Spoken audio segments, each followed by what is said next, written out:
Una sa ating mga balita, sinimulan ng Korte Suprema ngayong araw ang oral arguments kaugnay ng dalawang petisyong inihain ng kampo ni Senadora Grace Poe laban sa pagkansela ng Commission on Elections sa kanyang Certificate of Candidacy sa pagkapangulo.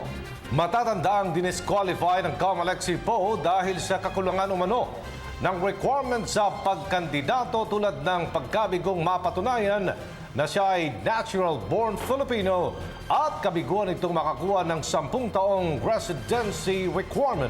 Samantala, ayon kay Senadora Grace Poe, handa siyang tanggapin kung anuman ang magiging desisyon ng Korte Suprema, subalit umaasa siya na papabor sa kanya ang magiging desisyon ng Korte. Ang karagdagang detalye sa ulat ni Joseph Parafina. Patuloy na dinidinig ngayon ng Korte Suprema sa pamamagitan ng oral arguments ang kaso ni Senador Grace Poe kung dapat ba siyang i-disqualify o hindi sa 2016 national elections.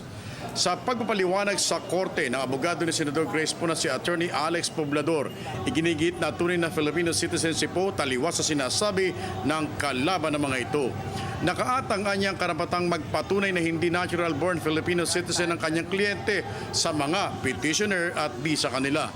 Inungkat ng ilang mga justices ang anggulong bakit inabot pa ng ilang taon bago nag-renounce ng kanyang US citizenship si Poe.